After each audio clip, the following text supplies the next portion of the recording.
Oh boy. Hi, everybody. Welcome, Hello, welcome, everybody. Hi, everyone. welcome, welcome. We're live on a Mhm. Wednesday night, but we're here to gather for our watch party to watch the King 5 live 1 hour or the 1 hour event. And we're streaming it here for those of you on the other side of the pond, across the country, and in other countries that are not able to watch live. So hopefully everything works out and we can share that with you. We have what about 3 minutes, 4 minutes before it starts. So let's just do very quick hellos. Alejandro, Just, I'm here so happy. Just, I will enjoy the special on King 5, and she's going home. Thank you. all right. Skayla Hala. I just am so excited for everyone to spend an hour together to find out a little bit more about who Skelly Choctanut is. And I'm so grateful to King 5 for doing this series and now this special. And I appreciate everyone that took time out to do interviews. So, Haishka, Siam, thank you, my friends. Awesome. Christine, quick hello. Yeah, and I just want to say hi. I know I have at least one student. There might be more that's watching right now. So hi. Thanks for being with us. Thanks for being with us. Let's see. And I'm switching people around because we have a lot of people wanting to say hello on screen. So we're having to switch people around. Ma, how are you? I'm good, thanks. Can I just say hi to my kids? Kerry, Carl, and Craig are watching too. So, hi. I can't wait to see this. Hey. Sylvia, Thanks. did I call on you yet, Sylvia? No, not yet. Let's say hello to you. You're one of the movie stars in this 1 hour. No, no. Scarlett Choctanat is the movie star. I'm just so thrilled to be with you all, and I want to thank each and every one of whoever have contributed to keeping her story alive. Thank you to you all. Thank you. Thank you, Susan.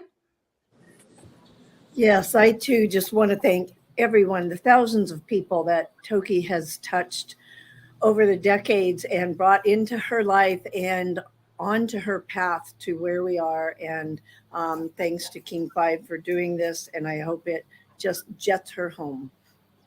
Awesome. Awesome. Christina. Yeah, I'm excited. I told a lot of people to watch this, so I think a lot of people are going to be watching it, and I'm just grateful for everyone who has brought us here to this moment. The ancestors, Raynell, Howard, there's too many people, but all of you just, mwah, and this is exciting. So, woo, she's halfway home. Should be starting very, very shortly. Howard. Well, I just want to say what everyone else has said, that I'm just so grateful for you all here. Thank you, Annette, for hosting another special Toki TV, and especially to King 5 for this great introduction of Scully Chucktonat to the world, and everyone who has been a part of it, and for the global village that is behind her all the time. Awesome. Thank you. Super quick, Deborah. Super quick hello. Love you all. Toki Warriors, let's get this done. Mwah. Let's do this. And Stephanie and Casey, quick hello.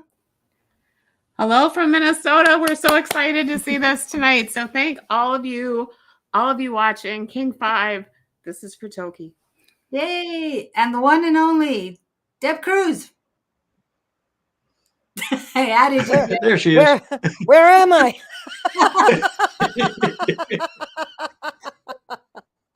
Good evening, everybody. All right. Well, we're getting ready for this to get going, guys. I'm watching it in the background, waiting for it to start. So should be very, very soon. And just give us a minute. And as soon as it starts, we'll go ahead. Howard, if there's anything else. Oh, here we go. I'm gonna add it.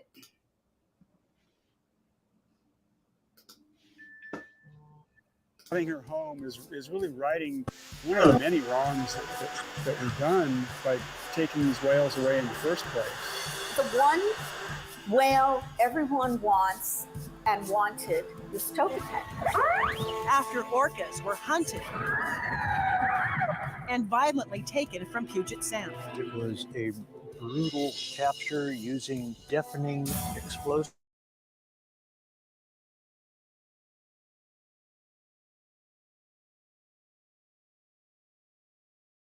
Where Tokitae, an orca captured from the Puget Sound in the 70s, is still being held today. Coming up, the plan to bring her home. New details about what needs to happen before they move her. We're going to do this as expeditiously as possible. Plus, the safety plans to keep her protected once she's back. I'm in Nova Scotia, where they're building North America's first whale sanctuary. How it plays into the fight to bring Tokitae back to the Northwest. I think it is a terrible idea. Not everyone is on board with the move. I don't think it's based on what's in her best interest. I feel like it is based on what is in people's best interest.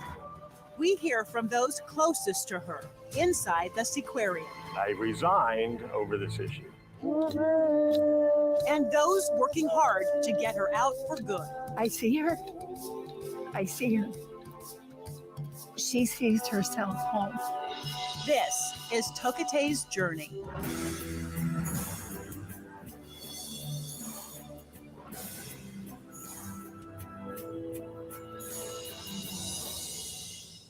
It won't be quick and it won't be easy, but the ball is rolling to move the orca Tokitae back to the waters she was taken from more than 50 years ago.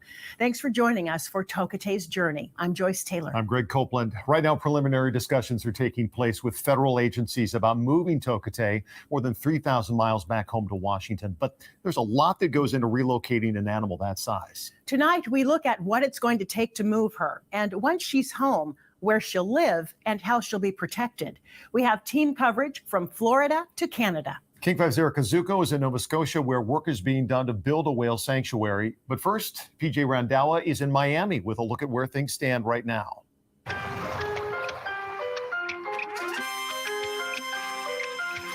When you've lived in Miami your entire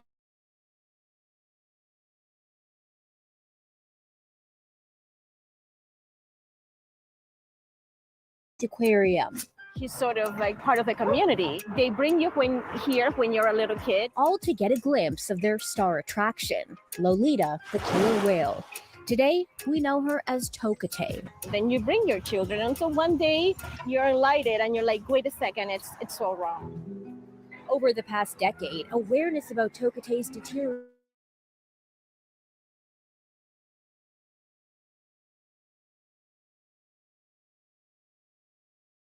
You don't know, it's obviously, the conditions that this beautiful Lolita has lived in for so many years. There's no home, there's no time out, there's no let me get some rest, let me relax. That is her entire life. She can't even stay away or hide from the scorching sun in South Florida. In 2015, Sylvia Grimaldi connected with animal rights activist Alejandro Ariel Dintino while protesting outside this aquarium. Yeah, I feel so sad because when you see how she lives, the tank is 3 times her body size, she can swim deep, she can do anything. Toki's medical records paint a dire picture of life inside this aquarium, with the 57-year-old orca living in dirty water, being fed rotten fish, and forced to perform for crowds despite injuries. Her story broke my heart, so from that moment, I thought I had to do something.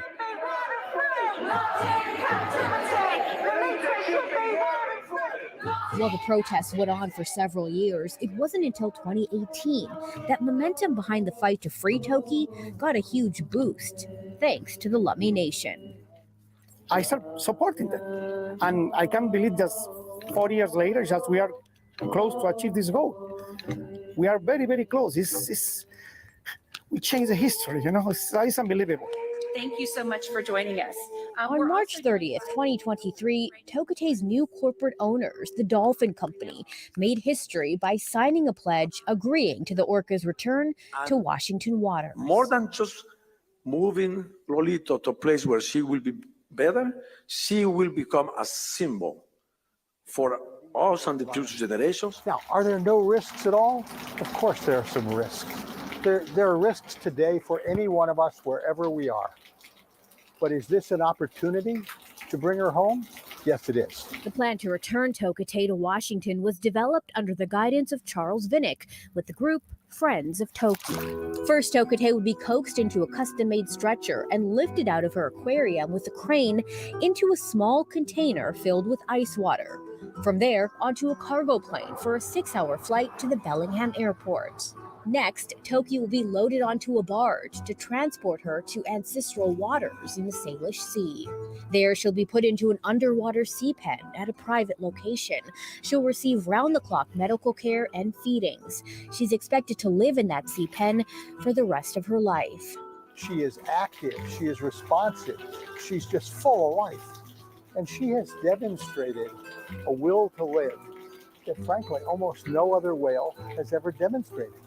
56, 57 years old, ups and downs. Vinnick's team is already working to secure approval for Toki's release from the several required federal agencies.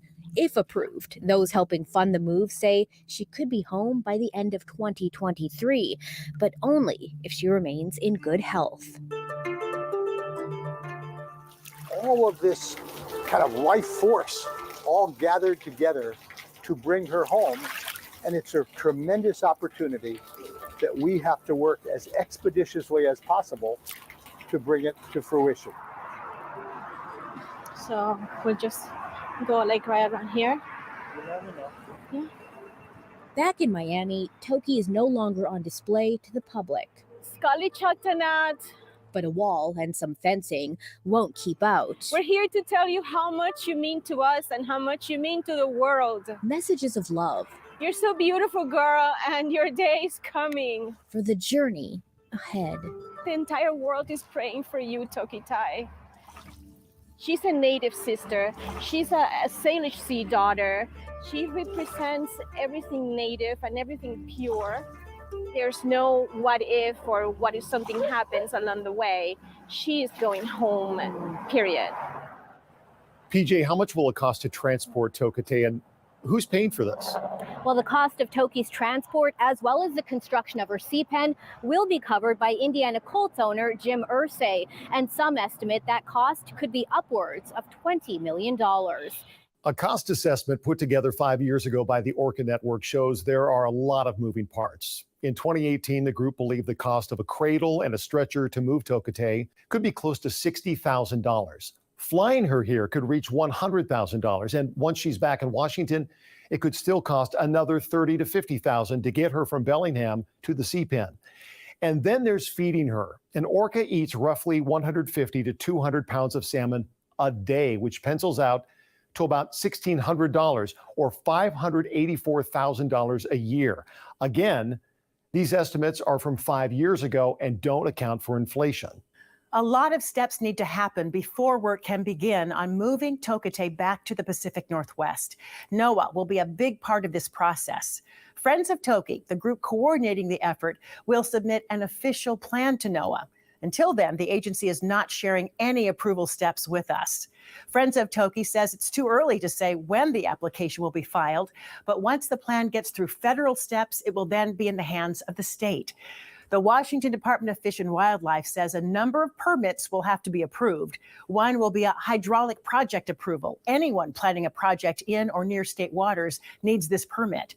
The State Department of Natural Resources will also be involved, studying the proposed area for a sea pen to make sure the environment will not be disturbed. Once the plan is approved, those close to the project say Tokitae will get training ahead of the move to make her feel more comfortable. To lower the water temperature in the tank because the water she's in right now is a lot warmer than the Salish Sea. They'll also get her used to the sling that she'll be moved in, and they'll work with her on behavioral training to help keep her calm during the move. Tokitae's journey to this moment has been full of ups and downs. Erica Zucco gives us a look at how we got to this point. On a summer day in 1970, King 5 investigative reporter Don McGaffin is covering the capture of whales near Whidbey Island. King 5 was there investigating the captures. The people collecting the orcas for aquariums were using planes to spot them and explosives to separate the adults from the babies. Several orcas have died during these roundups. Tokitae's journey has not been easy for her or those trying to bring her home. This is her home, not in Miami in the cement tank. That's not where she belongs. The Laktamesh people call her Scally Choctanut. Members of Lummi Nation have fought for her release since she was captured, and to this day continue to pray for her safe return. It's been a long journey, so think about if it's been long for us, what it's been like for her. Tokitae was taken from her pond in Whidbey Island's Penn Cove in August 1970. It was a brutal experience for the whales to go through. They took out as many of the small ones as they could. She was believed to be just 4 years old. Tokitae was then sold to the Miami Seaquarium. According to the Whale Sanctuary Project, she was sold for about $20,000. She arrived there on September 24th, 1970. She was very depressed. She wouldn't eat. She wouldn't perform. In no time, Toki was performing for hundreds, but under a new stage name, Lolita. King 5 has obtained video from the 90s of Tokitae working with trainers. She's seen launching herself onto a platform in the tank.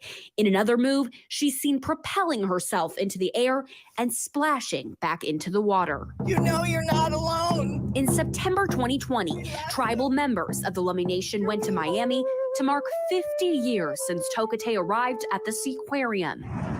In August 2021, the Dolphin Company purchased the Seaquarium, and as a condition of the sale, the company had to retire Tokitae. A month later, the U.S. Department of Agriculture released a report showing the conditions she's living in are impacting her health. Then in March 2023, the day so many had been waiting for, the announcement that Tokitae will be coming home. She is ready to come home. Her family is ready for her to come home. Moving Tokitae home will be one thing. Keeping her protected from too much tourism once she's back is a whole other process. The plan is to put a sea pen somewhere near the San Juan Islands. The group Friends of Toki, among others, are still in the process of selecting a proposed location. Raynell Morris with Lummi Nation says they have been discussing safety plans for several years now. She says in addition to the net of the pen, they will have a setup in place to keep boats from getting too close. They will also hire a paid security team to monitor the area. We have an initial team identified that would be part of the operational team for the Sea Sanctuary. And that includes, monitoring and being with her 24/7, 365 days. Whichever location it is, we know that is a constant. She says they can't share all the specifics yet until a location is chosen, but says Tokitae's safety is their top priority. Howard Garrett with the Orca Network says these steps are necessary. She will be under a very tight security force that will have make a bubble around her like Secret Service, to make sure that she is not disturbed in any way. And that'll frustrate me and everybody else who wants to get closer. But I'm afraid that's in her best interest. We've asked how much it will cost to maintain that security and haven't been able to get an exact number yet because the plan is still in the works. Caretakers say Tokitae's new home will need to balance freedom with safety. Lessons could be learned from a trailblazing project that hopes to set the standard for whale sanctuaries. Erica Zuko traveled to Nova Scotia to show us that work up close, including the challenges they've had to overcome.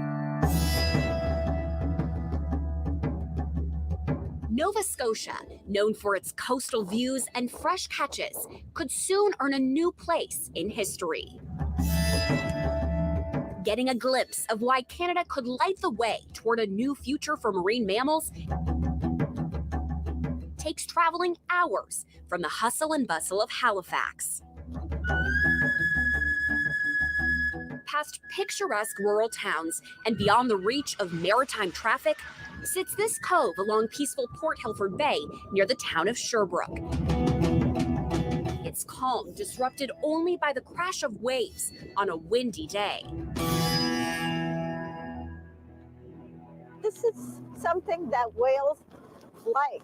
It's where Whale Sanctuary Project founder and president Lori Marino says they found the ideal place for a healing space. And this is pretty close to town, but it's remote enough that there's space. It's perfect. The nonprofit dedicated to rescuing marine mammals and providing seaside sanctuaries is navigating uncharted waters as it works to construct North America's first true whale refuge. We will be there for them. The whales' welfare is our priority, nothing else. Since it's the first of its kind, there's no finished picture of exactly what it will look like. But here's our depiction of how it could work based on initial descriptions.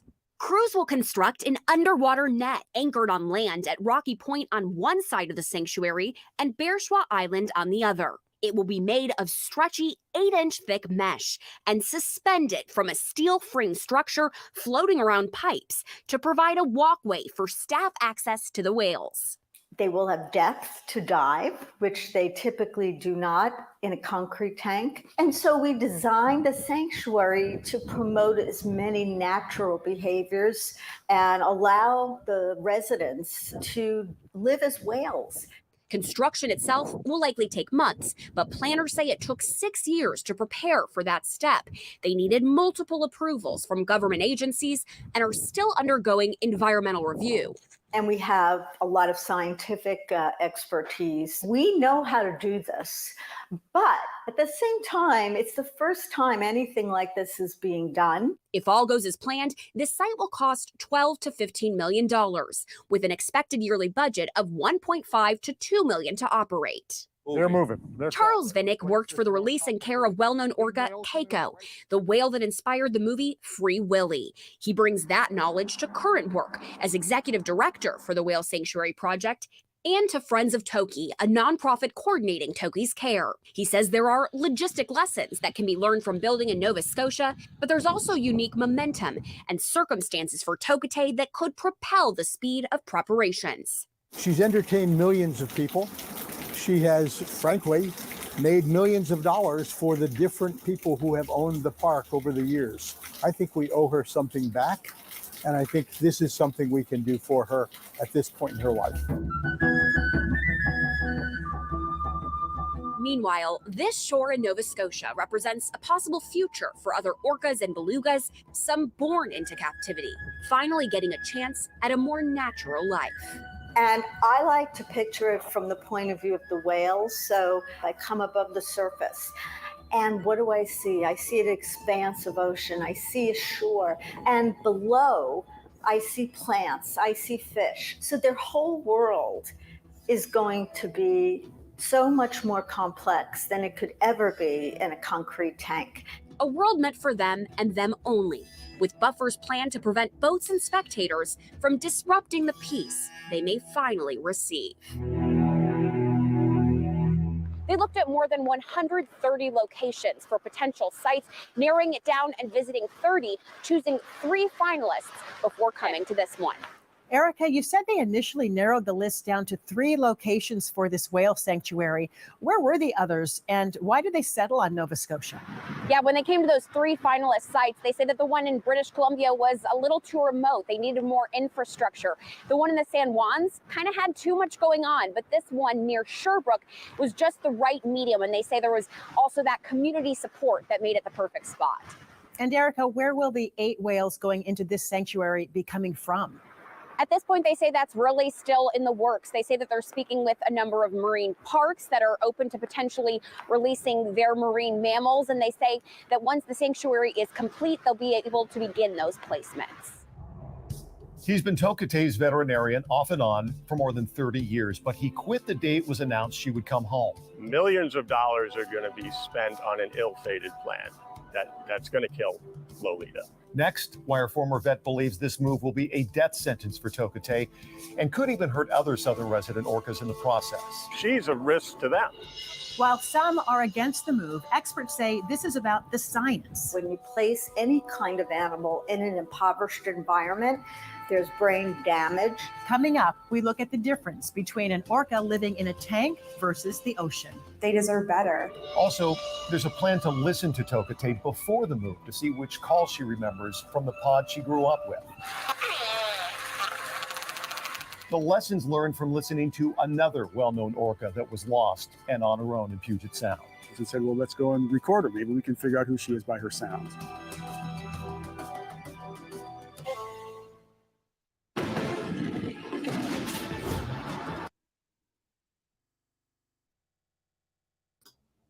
All right, we'll leave that playing there so we can see Dr. Giles has joined us. Hey Giles, thanks for being with us. You're very tiny in the screen, but I don't want to remove the big screen. Thank you for having me. I'm super excited to be here. Thanks, Giles. I saw your CNN thing. Yeah. About those whales, quote unquote, attacking the boat. So thank you for setting the record straight on that. There are several of us in the region that are trying to do that for sure. That's awesome. That's awesome. I'll unmute you, Scala, Hala, Howard, Alejandro, if you guys want to say anything so far. How do you think it's going? I think it's a real good overview. You know, they're trying to go from 1970 to where she is today, and I think they're doing a good job of that. So we'll see what the rest of the hour shows. Yeah, Howard. Yeah, I think it's sounds real good. I mean, it is covering a big span and a very complicated issue, and they're bringing in a lot of the subtleties and all the complexity, and they're doing it well. I think, yeah, and we're trying to tell the story best we can. Yeah. No, I'm going to remove this because it's really hard to see you guys so tiny. But I can see it in the background. Don't worry, I won't let you miss anything. Alejandro. No, let's Sylvia speak about what. Go ahead, Sylvia. I think the most important part here is the fact that this is done all the time. They're making it look like it's something out of this world, but moving an orca, it's something that SeaWorld does all the time. So we need to keep on educating people on the fact that this is something that is done all the time. It's nothing out of this world. There are risks involved, but at the same time, I think freedom takes over. This is her participating in her own healthcare. Yeah, I spent 18 years with her. That is 35% of my life. Forming, such an incredible love and bond with this animal. She has slid her entire body out of the water.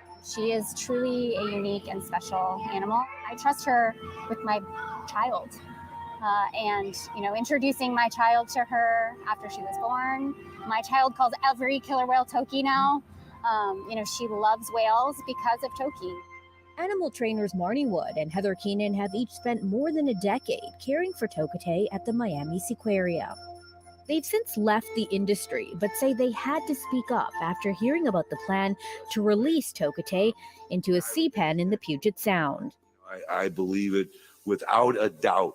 And I know Lolita wants to get to free waters. I don't care what anyone says. She wants, she's lived this long to have this opportunity. I don't think it's based on what's in her best interest. I feel like it is based on what is in people's best interest and what people think is a virtuous moment, for them to feel good, but it's not looking out for this animal and this individual. We've received death threats. We aren't here to promote the Miami Seaquarium or the Dolphin Company. We're only here for her best interest. The day of the news conference when they announced this, I resigned 5 minutes later. Maybe they think they're doing the right thing, but I disagree and I don't want to be involved. Dr. Michael Renner has been part of Tokitae's veterinary team on and off for the past 30 years. It's not like we're against releasing marine mammals or sea pens. I'm all for them, but there are candidates that make sense. Time in captivity is number one, or time in human care. 50 years is unprecedented. It's just, she's not a good candidate. Simple as that. Since the announcement Tokitae would be moved, Dr. Renner and others have formed the group Truth for Toki, dedicated to bringing awareness to the risks of what they call an ill-fated plan. This individual is not a big fan of change. We introduced a new animal into her pool many years ago, a bottlenose dolphin, and Toki had never seen a bottlenose dolphin before, and she was absolutely terrified. You can only imagine this type of change compared to transporting her all the way across the country, dropping her into a sea pen. The group doesn't believe she can survive transport at her age, and even if she does, they say her release could endanger her own family. She's been exposed to things here that they haven't been exposed to. That's putting an endangered pod of orcas, wild orcas that are already in trouble, have more risk. So she's a risk to them. Yet Howard Garrett, co-founder of the Orca Network, says Toki will be assessed for pathogens by a team of veterinarians and federal authorities as a condition of her move. Nobody, I mean, me more than anybody, I think, does not want any harm to come to southern resident orcas. So we can't let that happen, but fortunately, there are ways to prevent that. But how long can Tokitae stay at the Miami Seaquarium? Last year, Miami-Dade County deemed Tokitae's arena, including the smallest orca tank in North America, to be an unsafe structure due to corrosion and disrepair. We all recognize that the situation she's in isn't great. Could it be better? Of course. And we want to do what's best for her. Over the years, USDA inspections have found Tokitae's been eating rotten fish and living in a tank filled with algae and chipping paint. Some have wondered, why didn't her trainer speak up about these conditions in the past? We have no control over the size of her pool. We would love nothing more than for her to have a larger facility and it to be either upgraded now or a new facility built for her. Or if none of those are an option, moving her to SeaWorld. We know that they currently have the proper infrastructure, they have the experienced staff already in place. SeaWorld Orlando has not responded to our inquiries about this idea, but Dr. Renner believes Tokitae should stay where she is. I'd like her to live out the rest of her life in her home. The place she's called home for 50 years, the place she knows best. She's not stressed, she's content in that pool. I know that whale very well. I've known her for 30 years. She wouldn't have lived this long if it was horrible conditions, as people are saying. Ultimately, the group believes they are Tokitae's family, and she already is home. That's really all we want, is to be a part of the conversation, figure out what the best plan for Toki is as an individual, not as a symbol for killer whales across the country or the world. She's not a symbol, she's Toki. She deserves, much more than this plan. She deserves a happy, healthy rest of her life. PJ, we've heard from former trainers, but what about her current trainers? What do they think about this plan? While Toki's previous trainers and veterinarians may not support her move, we visited this aquarium and talked to staff. They told us that they do want her to go home. Also, the dolphin company recently put out a statement indicating that her current trainers are helping to prepare her for the journey ahead. Living in a tank versus the ocean. These are very complex beings and they don't belong in concrete tanks. Next, the science behind the differences. It's been decades since Tokitae has been with another orca. We look at who she's tanked with since arriving at the Seaquarium and how she won't be coming home alone. Now she's whistling. You hear that squeaky? Yeah. There's a real, we can zoom in on that. There's some squeaks, echolocation, burst. Plus, listening to and understanding how orcas communicate. It's a process one researcher has dedicated most of his career to. You'd hear like the clicking sounds that they make. So it's this. Next, he walks us through how it works and shares the benefits of listening to Tokitae before she comes home. And will Tokitae be reunited with her mother? All these years later, we explore the effort to figure out who she is. This is Dan. Dan.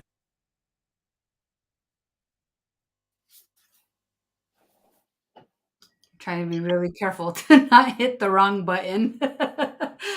Giles, they said they're going to talk about the science on difference between orcas in the wild and orcas in tanks. Is there anything you want to say about that while we're on this brief commercial? I think that she is who she was born.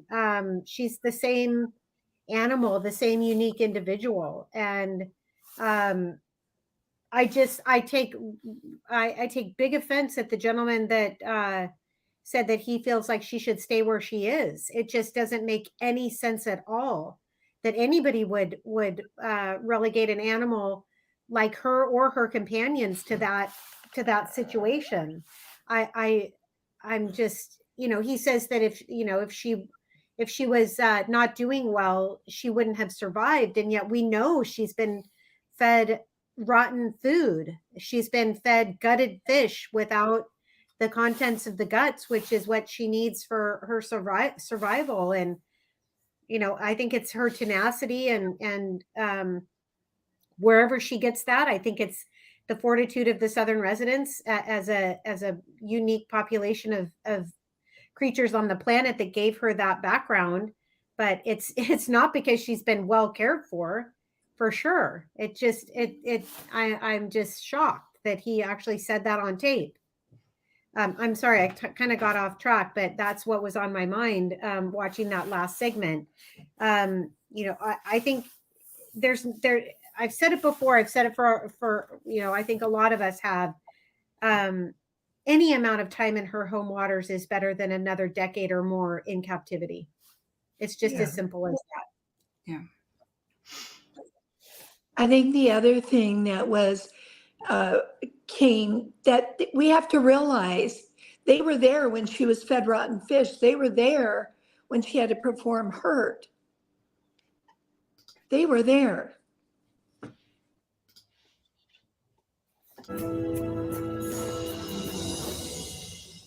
Strong emotion fueled the fight to free whales from aquariums around the world. But researchers say it's not just a sentimental issue, it's one of science. Let's go back to Erica Zuko in Nova Scotia, where she learned the differences between life in a tank and life in the open ocean and how it played into the push for Tokitae's release.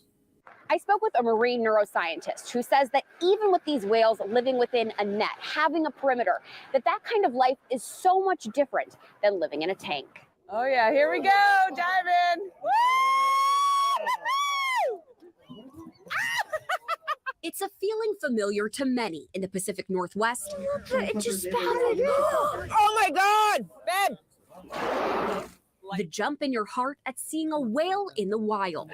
My whole life is made. I can die now. A far cry from the traumatic reaction felt at seeing that freedom removed. It's like nothing you've ever experienced before. Advocates like Amy Simon hope to return that sense of wild ocean to whales. They have their own self, their own being, and they can do and spend their day how they want to, opposed to being exploited and being rid on and neglected. Simon is a native of Sherbrooke, Nova Scotia, where the nonprofit Whale Sanctuary Project is building a refuge for marine mammals. She was inspired to help as a child after seeing a whale working as a tourist attraction. People were in the water with her and touching her, and she got to become aggressive because they don't like that. That really got my head around about how whales are treated. But it isn't just a matter of the heart. It's one of the mind, says marine neuroscientist Lori Marino. Well, I've studied their brains for over 30 years now. Everyone knows that these are very intelligent, complex beings. When you look at their brain, you realize that it has a number of characteristics that are even more elaborated than the human brain. And what they do in their everyday lives, you see a lot of complexity there. She says that complexity craves bonding, social connection, and culture, something seen regularly in southern resident pods. Orcas, for instance, live their whole lives in family groups. They live in pods. Some of the males, for instance, stay with their moms their whole life. They're the ultimate mama's boys. Marino says orcas can't get that group interaction or use their brains to their full potential in a confined environment. They show behavioral stereotypies, which indicate that there's something going on in the brain. They're not developing correctly and they're hyper aggressive. All the common signs of psychopathology are found in captive orcas, indicating that they cannot thrive in these facilities. Her research shows the lack of stimulation in a tank can lead to higher stress hormones, contributing to neurodegeneration and causing animals to develop learned helplessness. That helplessness is why, for now, many are advocating for sanctuaries that set aside large amounts of space so whales can live as naturally as possible with safeguards in place. And so sanctuary is really the best of both worlds. We're feeding them, we still have 24/7 veterinary care, but they're in an environment that is actually natural and they can interact with a natural world and do what they want on a daily basis. The progress means hope for many. The project notes that not every site billing itself as a sanctuary really is one. They say in order to truly provide sanctuary, there needs to be one priority and one priority only: the safety and care of the animals. So, Erica, is there a way to build a tank that's big enough to create a more natural ocean-like environment? Even if you could, it's really not just about the size of where they're being held. It's about all of those natural characteristics, being able to see the fish on the surface of the seafloor, being able to see birds above, all of those things that impact their emotions and their mental health. And Erica, how is a net different than a tank? It's porous, meaning that fish will be able to swim through it. They'll also be able to hear under the water, one of the draws with what they're trying to do for Tokitae. Southern resident orcas lost 1/3 of their population because of whale captures in Puget Sound in the 1970s. At the time, Ralph Monroe, who would become Washington's 13th Secretary of State, led efforts to shut them down. State officials were able to get a restraining order against SeaWorld to prohibit it from conducting any more captures.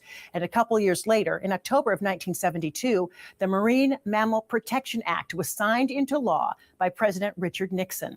The national policy prohibits taking marine mammals in U.S. waters, but nothing has been passed by Congress to end their captivity. Over the years, Tokitae has been given several different names. She got the name Tokitae first by the seaquarium veterinarian who was sent to choose a whale to buy. According to the Orca Network, the vet picked her name after seeing Tokitae at a shop at Pike Place. In Chinook language, it means bright day, pretty colors. Once she arrived at the seaquarium, she was given the stage name Lolita. This is her language. This is her water. Then in 2018, Lummi Nation wanted to give her a name that came from her home waters. So they gave her the name Scally Chuktanut. The village of Scally was located over in Penn Cove. And so he took the name of that village and commemorated the area where she was taken from. The tribe says the last two syllables roughly mean female from, making it female from Penn Cove. Tokitae is believed to be from the L Pod. That is because the L Pod was there the day she was taken from Whidbey Island. And according to the Whale Museum, she still uses L Pod calls in captivity. The L Pod, along with the J Pod and K Pod, make up the southern resident orcas. The L Pod is the largest with 32 orcas. The group often breaks up into smaller groups or subpods. At birth, they are assigned a number by the Center for Whale Research and then later given a name through an Adopt an Orca program. So, for example, L55 is also known as Nugget. The orca census started in 1976 after Tokitae was captured, so she never got a number. Researchers have talked about symbolically assigning her as L0. J-Pod comprises 25 orcas. This pod is on the move. It's known to travel from lower Puget Sound all the way up to British Columbia. And then there's K-Pod, which is the smallest with just 16 orcas. All three pods are known to hang around the western side of San Juan Island because it's a good place to hunt for salmon. Tokitae has not lived with another orca since 1980. When she arrived at the Miami Seaquarium in September of 1970, she was put into a tank with Hugo, another orca captured near Puget Sound. This is video of the two of them performing together in the 70s. They lived in what was called the Whale Bowl, an 80 by 35-foot tank. And this is where her remarkable character begins to show, that she accepted her circumstances. That's the way it is. Okay, I've got to live my best life in this circumstance, in this tank. Hugo died in 1980 from a brain aneurysm after repeatedly banging his head against the tank wall. Since then, Tokitae has either lived alone or with dolphins. The Miami Seaquarium says right now she's in a tank with a Pacific white-sided dolphin named Lee. King 5 has learned the plan is to move that dolphin with Tokitae to her new sea pen. Charles Vinnick with Friends of Toki says orcas are social animals and keeping them together will be beneficial for her health. If you look at it scientifically, their brains are more convoluted in the areas of communication and emotion than the human brain. So we've seen evidence, certainly here with the southern residents, of their connection to one another, their connection to family. So having her with a companion, even if it's a dolphin companion she knows well, is certainly something that is ideal. Vinnick says they still need to make sure that regulators agree with all of these steps, but they're hopeful she won't be alone in the sea pen. He also says the trainers Tokitae depends on most will be coming with her for the move. Making Tokitae feel at home before she even begins her journey. Sirens and all kinds of stuff that she's hearing in the air, in the water. She can't get away from any of that. The plan to play sounds from Puget Sound to help her adjust. Plus, it's been a long time coming for those who consider Tokitae family. It's the healing of a family. It's the healing and reunification with her mother, her family, her relatives with us. The worldwide support she's getting from the Lummi Nation, and its hopes for her when she returns to the waters where she was born free. Everyone will be welcome to sing songs and joy and love, to let her know she's home.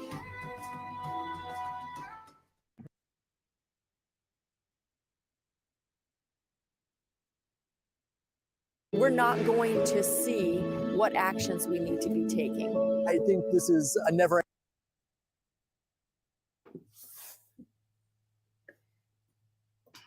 All right. Scala Haley, you want to say anything about the upcoming segment? Shirley Bob is watching as well. Hi, Shirley. What's exciting about the way King 5 has chose to weave through the journey of her life so far today is really remarkable on what she's endured.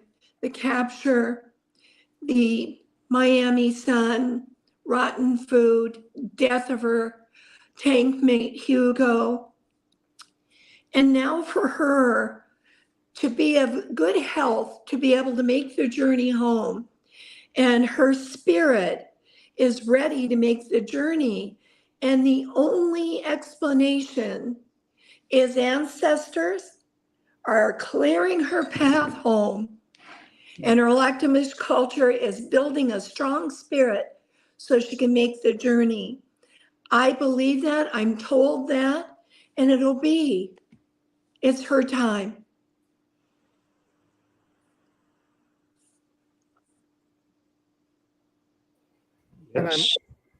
Can I make an addition? No, I would like to say about these trainers. These trainers, vets, were there when they lied to the federal agencies. They had years to advocate for her, and they didn't. And now they are putting stones in Tokitae's path. I don't understand. Why they didn't say anything before in the past? They keep quiet, you know?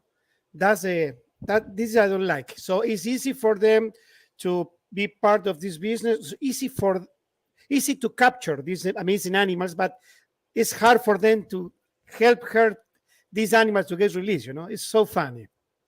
But anyway, Tokitae is going to go home, so we don't care what anyone says. Her time has came. Her time has came. That's all. And copy what Jim Irsay says. You know, he's my hero.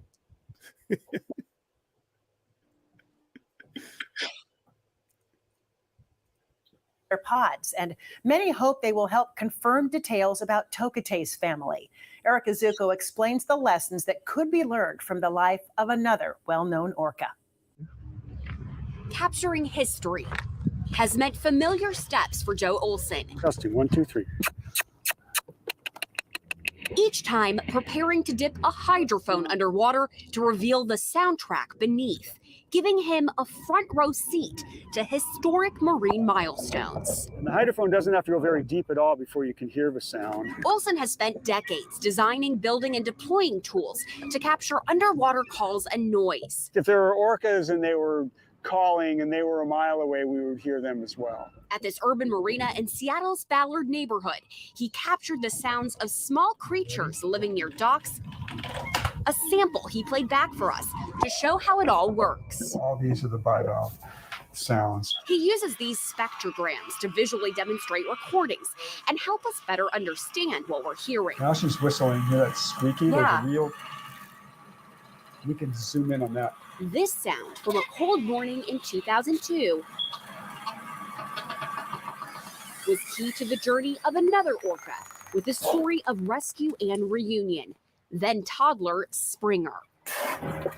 She was found stranded near Vashon Island, leading Puget Sound orca advocates on a quest to find her family and return her home. Perfect example of how people working together for the best interest of whatever it is works, right? And I mean, I would like to take the whole Springer protocol and have that work with Toki. Olson taped some of the first recordings of her, tracks used to trace her back to her northern resident pod in Canada. A lot of her just making her orca baby talk. A lot of it was just these weird little sounds that didn't really mean anything, right? But every once in a while she'd make something that was more of a squeal that was a squeal like her pod. So that's what it was, just several hours out in the ice cold water recording her. And that's all it took, right? To be able to narrow down who she was. Listening to Toki could yield traces of her pod's dialect, and playing sounds for her could help condition her for her new environment. Well, I think she'll definitely get relief. She'll definitely get relief by being in the natural waters here. Even with the vessel traffic that we have, I think it's not going to be nearly as bad as what she's been exposed to for the last 50 years. Many believe Tokitae was part of L-Pod, likely the daughter of L-25 Ocean Sun. Olson also captured their calls back in 1997 when 19 orcas waded into Dye's Inlet. That noise I just heard, and then clicks. Yeah. See, now you're recognizing stuff, right? Work aimed at better understanding how orcas communicate in hopes of helping to restore their well-being. It's way past time for us to start making things right again. And my hope is that by this really simple act, it may be complex in the logistics, but it's really a simple act of just bringing somebody home. Some researchers believe that Tokitae could be reunited with her mother once she's back in Puget Sound. Many scientists think that her mom is L-25 or Ocean Sun. Right now, there's no evidence that proves she's Tokitae's mom, but Ocean Sun is about 95 years old, so she is the right age. Ocean Sun is the oldest living whale in the southern resident community. Howard Garrett with the Orca Network says if she is her mother, Tokitae will likely remember. She was there during the captures. They all were in Penn Cove. So there will be that recognition, I'm sure, even though it's been over 5 decades. But I think that, their memory capacity and the importance of family members, their lifetime bonding with their families that we now know is how they live together, always, permanently for their lives. She won't forget. They won't forget each other, even after all these years. I'm sure there will be some kind of recognition. Researchers tell us that they already have Ocean Sun's DNA, and there is a non-invasive way to get Tokitae's to find out for sure. Right now, it's unclear if that will be a step that takes place before bringing her home. They fought for her release for decades. Now the Lummi Nation, which considers Tokitae family, finally gets to welcome her home. It's been a long journey. Next, the worldwide support Tokitae is getting from the tribe and its plans to welcome her home. Suit up. I want you to look around.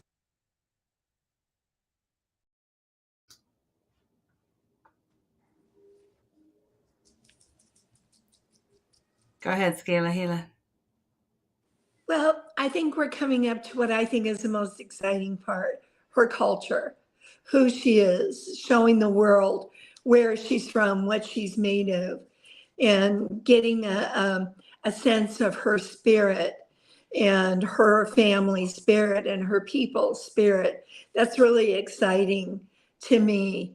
And back on the 50th anniversary of her capture, that was astonishing. What you're about to see is the different indigenous peoples from around the world. There were 8 of them, in their way, in their language, did ceremony for her.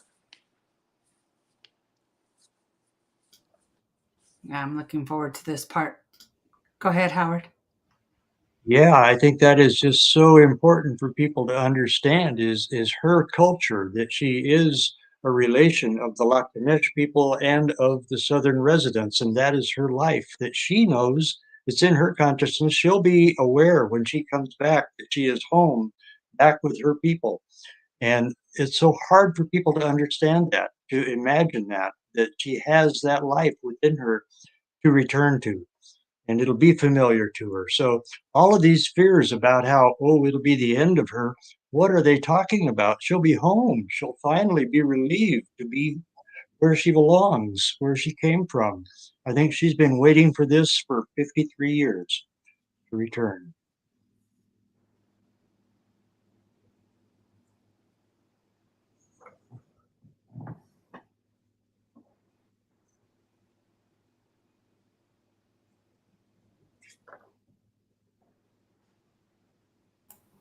Hey, Annette, you're on mute.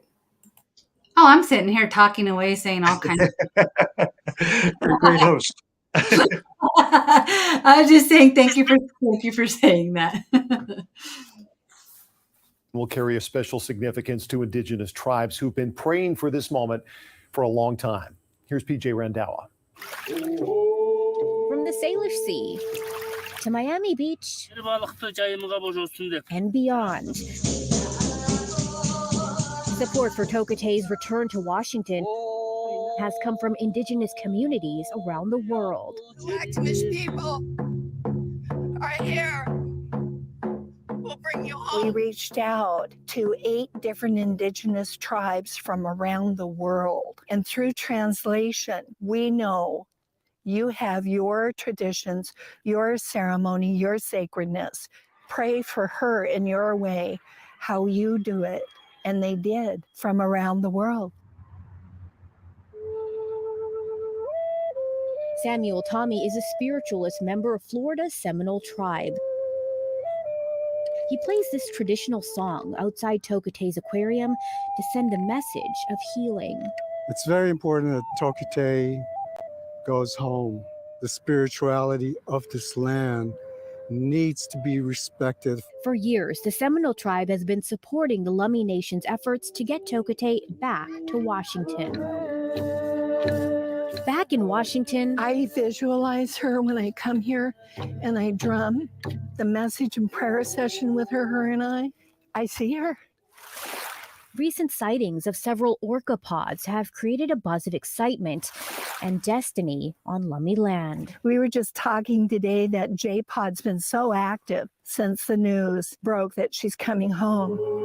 Lummi elder Raynell Morris is one of the only people to get access to Tokitae since she was retired from public view last year. Skelly Chuck tonight! She's been able to sing and pray with Tokitae on several private visits to the Miami Seaquarium. Skelly Chuck tonight! I came after I got back from Miami and gave gratitude because ancestors came to Miami. Our late Chief Salik came to Miami. And so when I came home, I let her family know she's happy. Thanked them for being with me so I wasn't there alone. Coast to coast, both groups hope Tokitae's release has an impact beyond their shores. What the Illumination has done is that they have stepped up to the legal field and political arenas where Tokitae is being spoken for. The tribes need to follow this path and give voice to the natural world of this land. It's the healing of a family. It's the healing and reunification with her mother, her family, her relatives with us. And in turn, that helps the Lactamish people and a lot of Coast Salish people who hold Quethamachen sacred to begin healing. People are divided on whether Tokitae should be returned home. But one thing nearly everyone we spoke to agreed on is that orcas should never have been taken in the first place. So I think that everybody thinks and knows and understands that what happened to Toki 50 plus years ago was horrible, terrible, horrifying. We would never wish that on anyone, any animal, any person ever again. Empty the tanks. No animal, no cetacean should live there, same as the zoos or anything like that. It's totally outdated. When we take orcas from the wild and we put them in the tanks just for human entertainment, we are killing them. We are destroying the whole family. Even the ecosystem too, we are destroying. It's a step in the right of turning things around from what humans had been doing and claiming possession and ownership over the natural world, and particularly over animals. Bringing Toki back to natal waters is what should be done, and it's good for our soul too. It's never too late to right a wrong. Whale advocates say that's the lesson to be learned from Tokitae's journey. A journey we will keep following. Until the next chapter, thanks for being with us.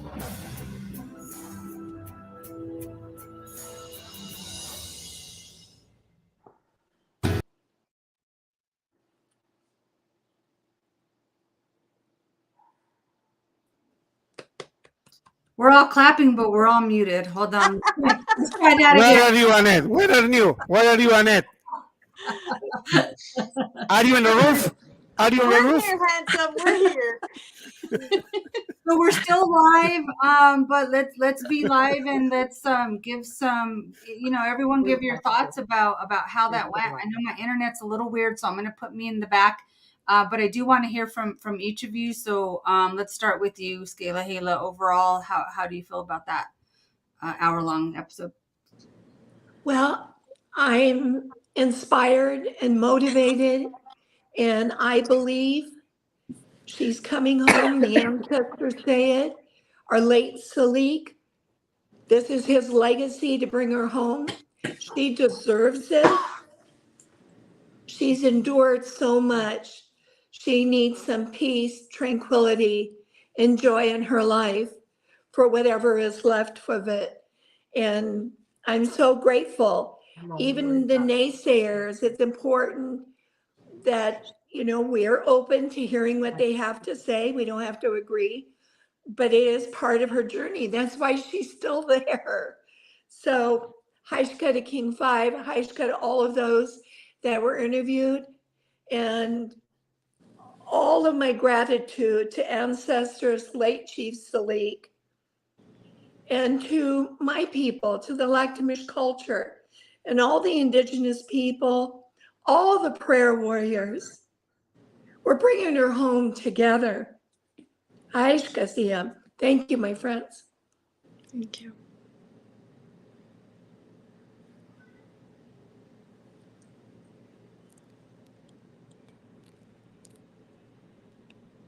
Can't hear you, Annette. You're muted again.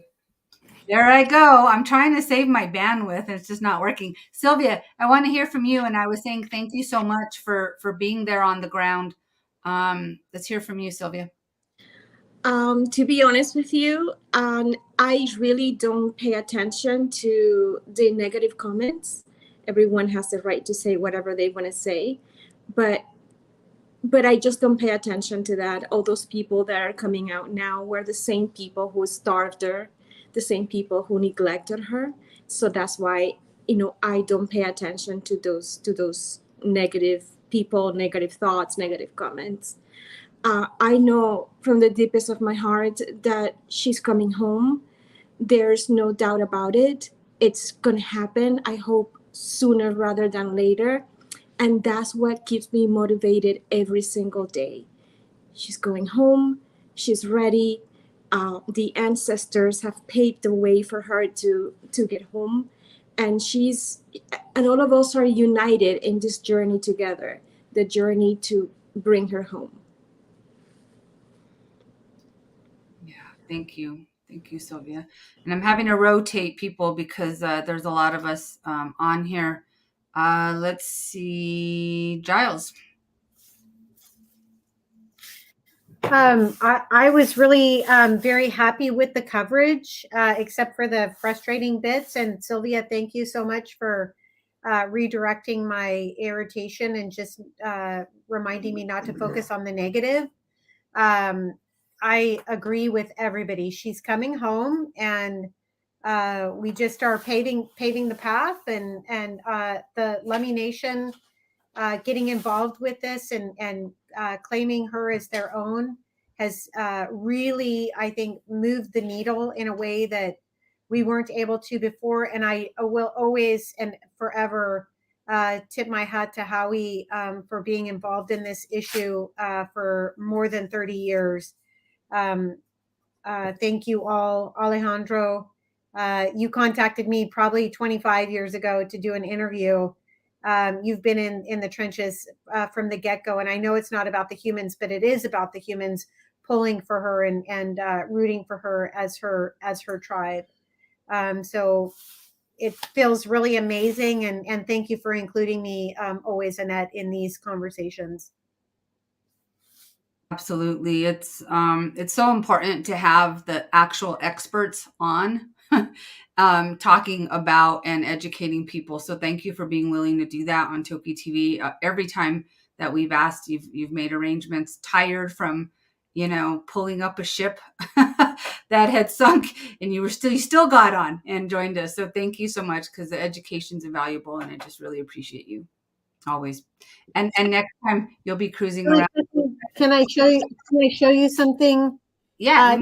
This is my last class with my students, and this is a painting that one of my students did. This is J2. Oops, that's J2 kelping off of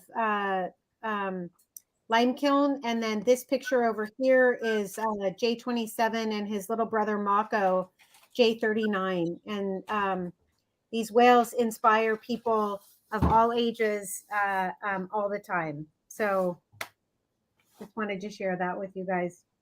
That's awesome. Thank you. And I finally got to go to Lime Kiln last weekend. And next time, Giles, I will get in touch with you a little bit earlier, and you can go cruising a Mario Kart with Raina.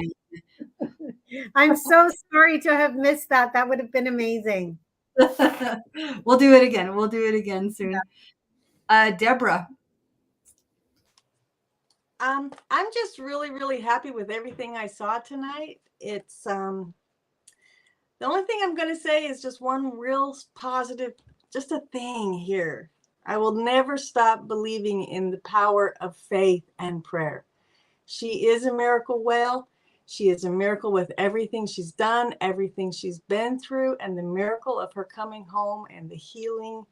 Scally Chucktonut, you are the miracle whale. We love you, girl. Mwah.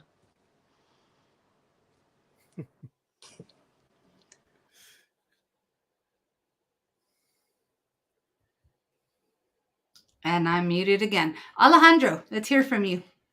Just I want to say something. Lolita Tokitae Scally Chucktonut is going home. End of story. But I can imagine just Tokitae looking at the trainer like this, moving her head like this. Hey, I'm ready to go. I'm ready to go. When I'm leaving this tank, when I leave in this time. Soon you are going home. I know you are going soon. In 2023. Oh, I want to share with everyone the Tumblr. I got it here. So don't forget the website. I got the bandana. Thank you so much. I got the bandana here too. The bandana. Please, people, support Tokitae, support Byte, support. Eh? You're so Thank good. you so much. And Yeah, there's the link there, you guys. A couple of people were asking, hey, where'd you guys get all those matching shirts? To show you shirts. Every single penny, every single dollar, everything goes to Tokitae. We It don't really does. have any. All proceeds. Yeah. And thank you. Oh yeah, everyone's showing off their shirts. Howard, where's your shirt? Thank you, Casey. Casey has started this campaign or started the creating tumblers, and Casey's just going nuts, you guys. She's like, it was t-shirts and now it's tumblers and it's stickers and it's hats and it's bandanas. And Casey, just thank you. Every single proceed from these sales is going to the GoFundMe through Sacred Sea for Skelly Check to Not. So we just really appreciate all your hard work. We know you're working till all hours of the morning because you're getting lots and lots of orders. But we appreciate you donating your time and your love and your heart and your talent. I love you, Casey. I just want you to know how much we really do appreciate you. So thank you. Thank you. Thank you. And Casey's like, Deb doesn't say a lot, but let's head over to them. Stephanie and Casey, do you guys want to say anything?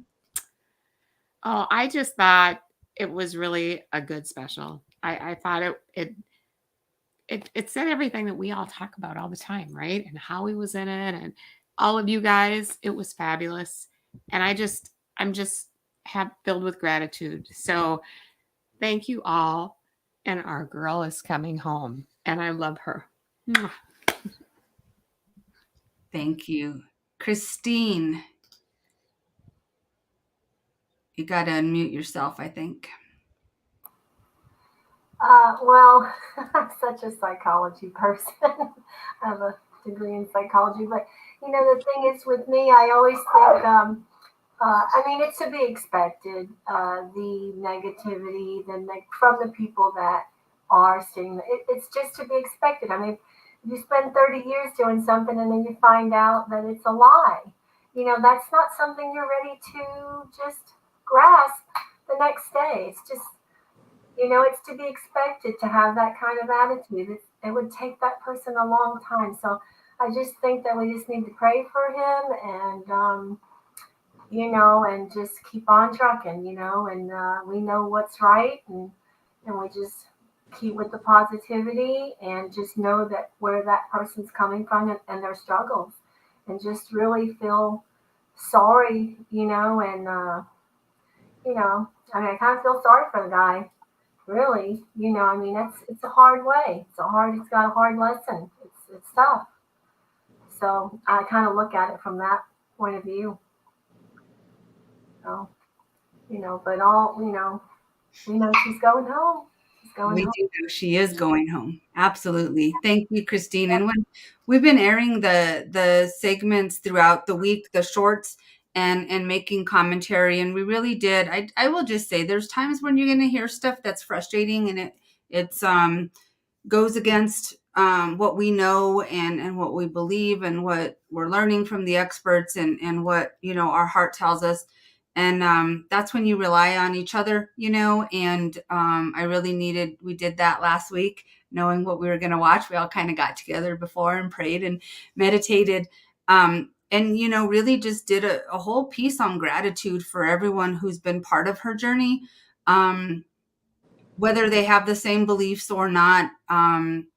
I truly believe that everyone who's had interactions with her does love her, and they're speaking from what they feel is their best. And just she's healthy, you guys. She's doing good. She's eating great. Her water quality is just way better than it's been since Friends of Toki started. There's some massive improvements. So thank you to everyone who's been on her journey up to this point. And we know that from here forward, she's going home. And I'm just so grateful to have that. Ma? Oh, yeah, it's me. Yeah, I just thought that the coverage was really good. I agree with everything that Sylvia said regarding the negativity, that those people were the ones that were mistreating her, and she was being underfed. The water quality was terrible, and the water quality had been terrible for years. As someone that went perhaps twice a month to visit her, I can tell you that at times that water quality was so bad you couldn't see it through the glass. It was that bad. So those people have got to live with that, and that's their journey to progress and learn from their mistakes. And now we've got such great people taking care of her. We've got the water quality that's so much better and cooler for her. Her health has rebounded because of it, and because of the the proper food that she's receiving, and also the proper medication, love and care. So she's going home, and it's her spirit that's kept her going. There's no way another tank would do. She would, if I just need to say that, these people talking about SeaWorld, again, as someone that visited Tillicum like twice a week, my fear is that she would end up in a medical tank the same as him, because Katrina or Orlando is the matriarch of that pod, and there is no way Katrina would accept another matriarch, and that's what Toki is. So Tokitae's life would be so much worse if she went to SeaWorld. She would end up in worse conditions than she is now. So there's no way that's happening. No way. I'm not letting that happen. And she's going home. Awesome. Thanks, everyone. Thank you, Ma. Deb Cruz. Deb Cruz. I'd like to expand a little bit on what Christine had to say, and for those folks who have expressed concern about Toki coming home, is to leave space for them within our circle for the time when they come upon a different knowledge and a different set of feelings, and let them come home too. And the other thing is, excuse me, the other thing is that we have a great debt that we owe to the LJ and K pots. We have a great debt to Lummi Nation and the other coastal peoples. And we have to try.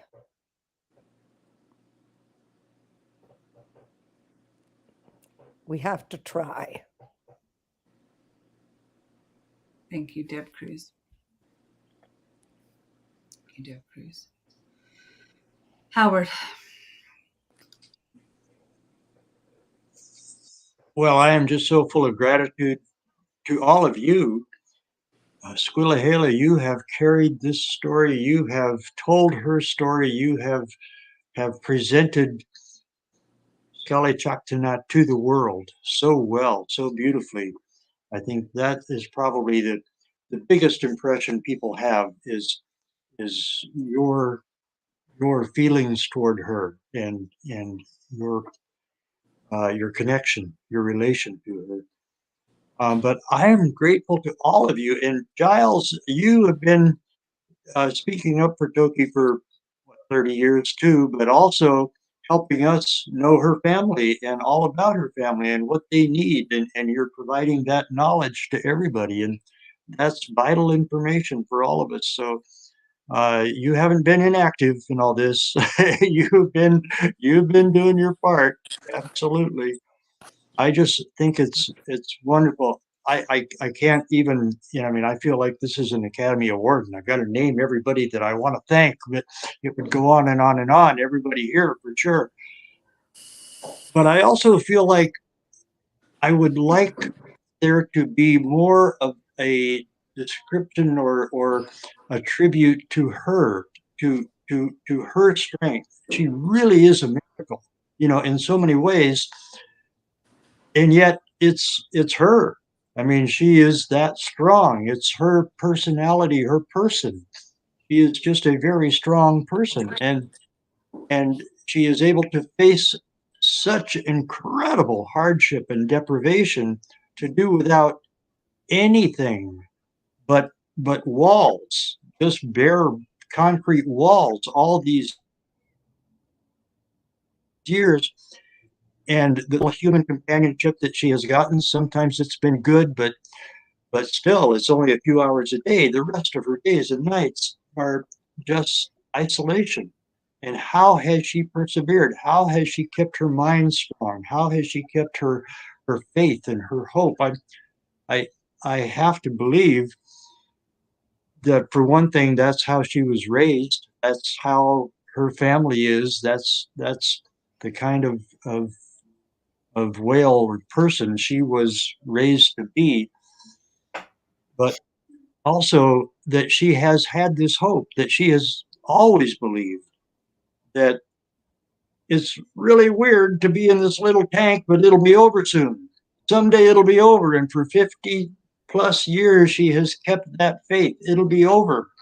It'll be over and I'll be home. I don't belong here. I belong home. I know she has to feel that, and that she has that vivid picture and memory always in her mind, all the time, of where she came from. And nobody can see it in Miami.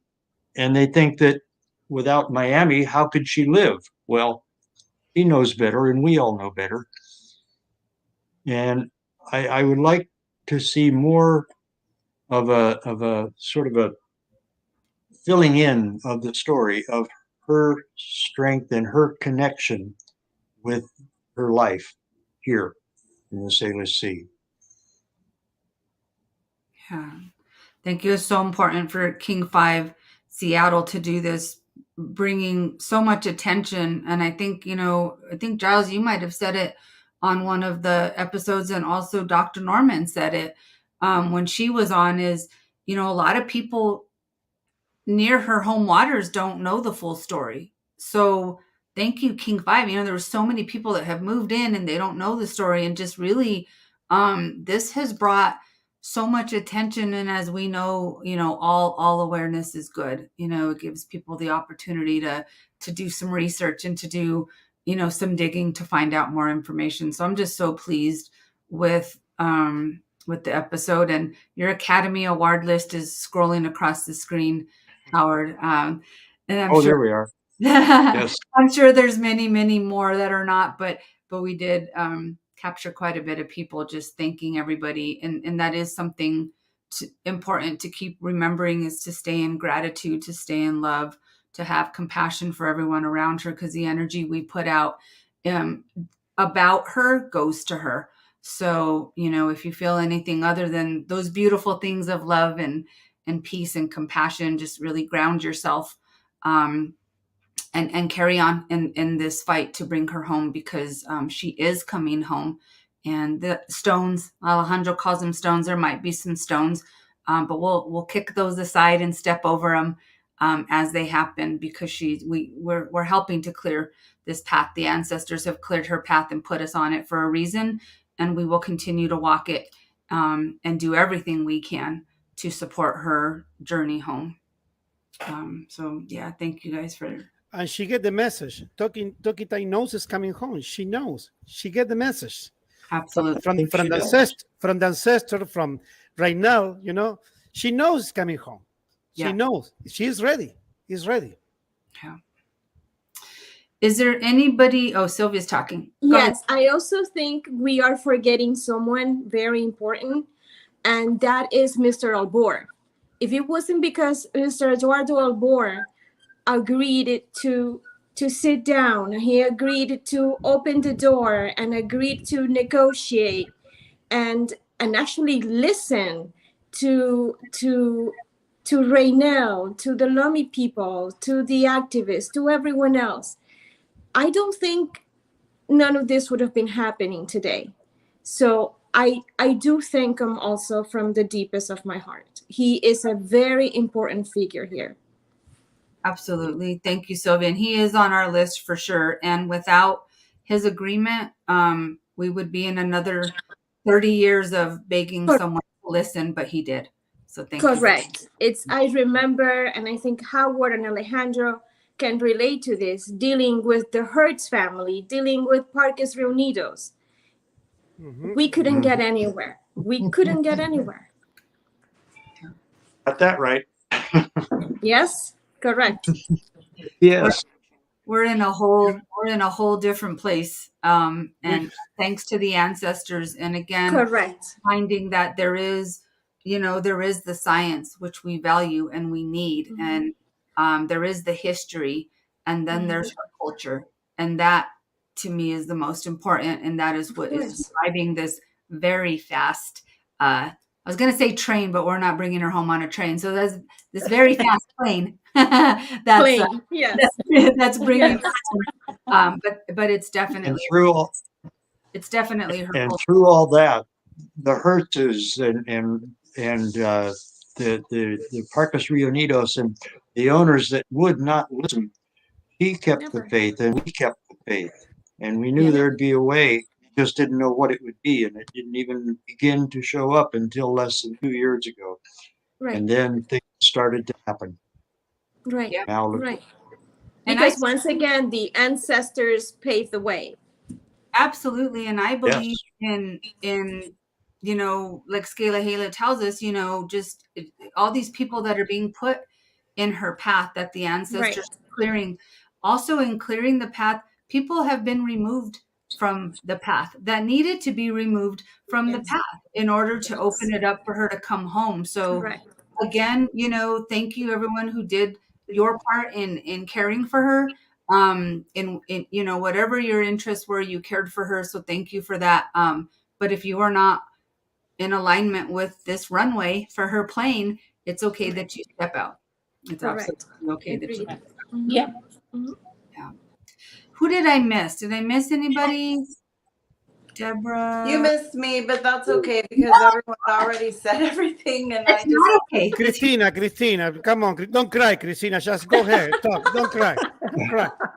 I'm not crying, Alejandro. I promise. Go ahead. Go ahead. I was crying during the segment though because I thought it was very emotional, and I thought they did a really, really good job for anyone who hadn't heard her story, because like it was really well done, and they did as the best they could in an hour, showing her story, and it was emotional to me, because it is emotional to me but my favorite part is when she gets in the truck, and it's like, yay, so she's halfway home, the ancestors, and it's just beautiful, and thank you all. I love you. Mwah. And we need to thanks to the mayor of Miami, Daniela Levin Cava. She's amazing. Sylvia helped with that too. I remember the event that Daniela Cava was there, Sylvia, the totem pole, Freddie, so I remember. So she helped a lot. So it's good. It's amazing. She's a good friend of the Lummi Nation and the Lactamish people. She's always believed that Skelly Chaktanut should come home. And I have one final request, and that's for all the prayer warriors. Do not stop praying and sending her love, support, and energy. This needs to continue until she's home and swimming in her new Lummi Tok. Continue to pray, Haishka, for all your love and support, but we need to keep it going. Yeah. Yes. Thank you. Thank you. That is one of the most important messages that we can keep doing. We're going to keep gathering you guys every single Sunday. We got close once to sitting here saying nothing and just looking at each other, but I promise we're going to be on air and every single Sunday, because it's become such an important gathering spot for people. And we will continue to be here each and every week. And then every Thursday we are gathered in prayer and meditation and visualization as well. And we're going to continue to do that. on this journey. I think what we'll do tonight is we'll close out. We're talking about her culture, who she is, and we want everyone to see her that way. So if everyone will just mute your mics, and I'm just gonna close with the song from Shirley Bob that she sang to her, and it's called "Look at Me. This is who I am." Good night. Langit baca pernikahan dia, langit baca istana dia, Nitlands jalangan dia, Nitlands jalangan dia.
Well,